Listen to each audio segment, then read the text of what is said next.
আর এই মৌলবাদ প্রচার প্রসার করতে গেলে প্রথম যা দরকার তা হলো সরকারি যারা ক্ষমতা আছে তাদের প্রচ্ছন্ন মদত, পরোক্ষ প্রত্যক্ষ। বাংলাদেশে তারা যে মদত পাচ্ছে, পশ্চিমবঙ্গে এসেও তাদের কোনো অসুবিধা হচ্ছে না, কারণ এখানে তৃণমূল করলে, তৃণমূলের সঙ্গে থাকলে সবকিছু সুবিধা পাওয়া যায়। শেল্টার পাওয়া যায়, কার্ড পাওয়া যায়, রেশন কার্ড পাওয়া যায়, আধার কার্ড পাওয়া যায়, দেখতে পাচ্ছেন এখানে পাসপোর্ট পাওয়া যায়। আমি বলছি যে পাসপোর্ট আগে জাল হয়নি, হয়েছে, কিন্তু এইরকম ভাবে সন্ত্রাসবাদীদের এই মদত করার জন্য পশ্চিমবঙ্গকে তারা তাদের উপযুক্ত জায়গা মনে করেছে।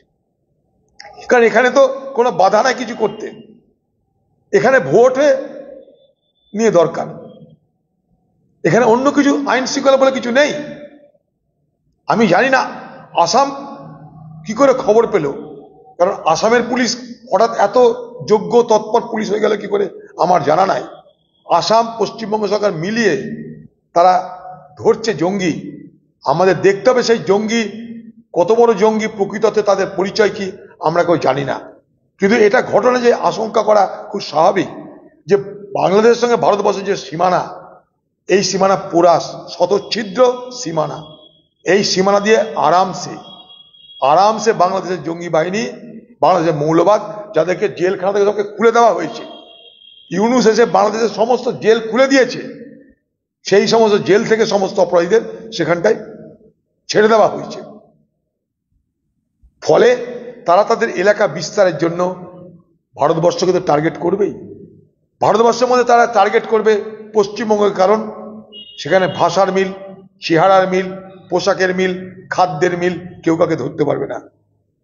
তাই এই পশ্চিমবঙ্গের ডেরা বেঁধে এখান থেকে ভারতবর্ষের বিভিন্ন স্থানে হামলা করার, জঙ্গি কোনো হানার পরিকল্পনা করবার উৎকৃষ্ট জায়গার নাম কিন্তু পশ্চিমবঙ্গ। কেন? এ রাজ্যে আইন নেই, শৃঙ্খলা নেই, যা খুশি তাই করবার ব্যবস্থা আছে, সঙ্গে তৃণমূল থাকলেই হলো।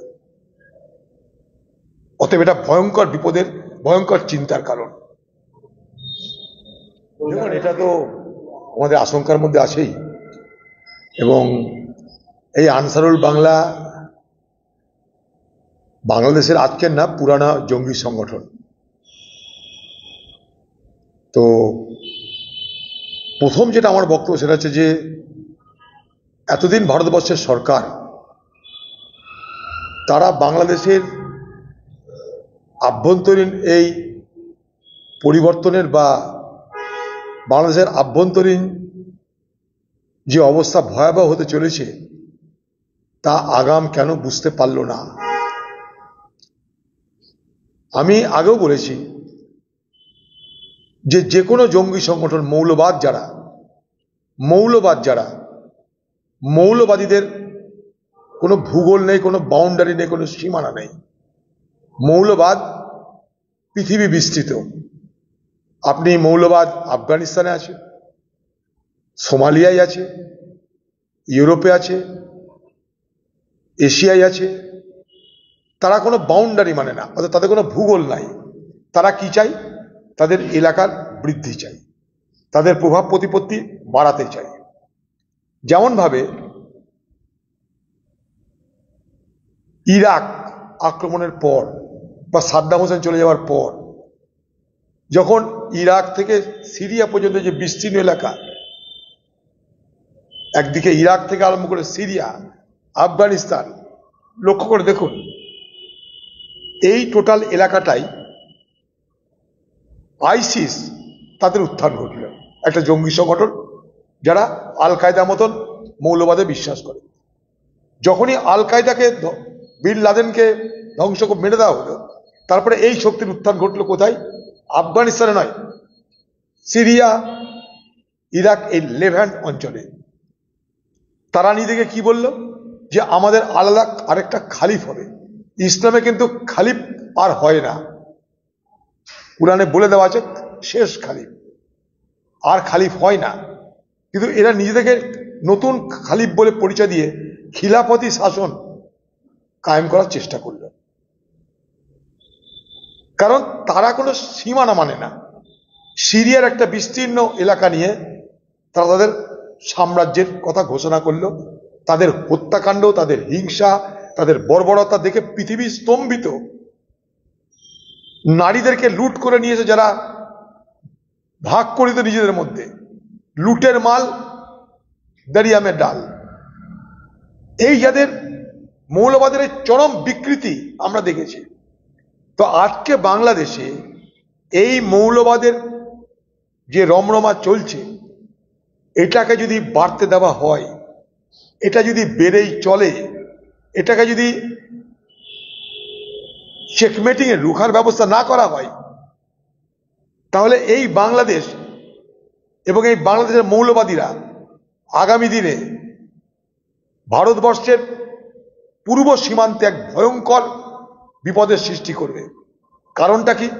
একদিকে বাংলাদেশ, একদিকে মায়ানমার, আরেকদিকে উত্তর পূর্ব ভারত, সব মিলিয়ে কিন্তু পরিস্থিতি অত্যন্ত ভালনারেবল, অত্যন্ত কিন্তু মানে সেন্সিটিভ হয়ে আছে, অত্যন্ত বিপজ্জনক হয়ে আছে।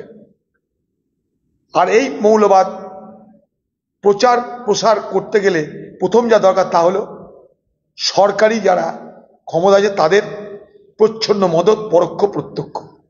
বাংলাদেশে তারা যে মদত পাচ্ছে, পশ্চিমবঙ্গে এসেও তাদের কোনো অসুবিধা হচ্ছে না। কারণ এখানে তৃণমূল করলে, তৃণমূলের সঙ্গে থাকলে সব কিছু সুবিধা পাওয়া যায়। শেল্টার পাওয়া যায়, কার্ড পাওয়া যায়, রেশন কার্ড পাওয়া যায়, আধার কার্ড পাওয়া যায়, দেখতে পাচ্ছেন এখানে পাসপোর্ট পাওয়া যায়। আমি বলছি আর যে পাসপোর্ট আগে জাল হয়নি, হয়েছে, কিন্তু এইরকম ভাবে সন্ত্রাসবাদীদের এই মদত করার জন্য পশ্চিমবঙ্গকে তারা তাদের উপযুক্ত জায়গা মনে করেছে। কারণ এখানে তো কোনো বাধা নাই কিছু করতে, এখানে ভোটে নিয়ে দরকার, এখানে অন্য কিছু আইন শৃঙ্খলা বলে কিছু নেই। আমি জানি না আসাম কি করে খবর পেল, কারণ আসামের পুলিশ হঠাৎ এত যোগ্য তৎপর পুলিশ হয়ে গেল কি করে আমার জানা নাই। আসাম পশ্চিমবঙ্গ সরকার মিলিয়ে তারা ধরছে জঙ্গি। আমাদের দেখতে হবে সেই জঙ্গি কত বড় জঙ্গি, প্রকৃততে তাদের পরিচয় কি আমরা কেউ জানি না। কিন্তু এটা ঘটনা যে আশঙ্কা করা খুব স্বাভাবিক, যে বাংলাদেশের সঙ্গে ভারতবর্ষের যে সীমানা, এই সীমানা পোরাস শতচ্ছিদ্র সীমানা। এই সীমানা দিয়ে আরামসে বাংলাদেশের জঙ্গি বাহিনী, বাংলাদেশের মৌলবাদ, যাদেরকে জেলখানা থেকে সবকে খুলে দেওয়া হয়েছে, ইউনূস এসে বাংলাদেশের সমস্ত জেল খুলে দিয়েছে, সেই সমস্ত জেল থেকে সমস্ত অপরাধীদের সেখানটায় ছেড়ে দেওয়া হয়েছে। ফলে তারা তাদের এলাকা বিস্তারের জন্য ভারতবর্ষকে তো টার্গেট করবেই। ভারতবর্ষের মধ্যে তারা টার্গেট করবে পশ্চিমবঙ্গের, কারণ সেখানে ভাষার মিল, চেহারার মিল, পোশাকের মিল, খাদ্যের মিল, কেউ কাকে ধরতে পারবে না। তাই এই পশ্চিমবঙ্গের ডেরা বেঁধে এখান থেকে ভারতবর্ষের বিভিন্ন স্থানে হামলা করার, জঙ্গি কোনো হানার পরিকল্পনা করবার উৎকৃষ্ট জায়গার নাম কিন্তু পশ্চিমবঙ্গ। কেন? এ রাজ্যে আইন নেই, শৃঙ্খলা নেই, যা খুশি তাই করবার ব্যবস্থা আছে, সঙ্গে তৃণমূল থাকলেই হলো। অতএব এটা ভয়ঙ্কর বিপদের, ভয়ঙ্কর চিন্তার কারণ। কলকাতায়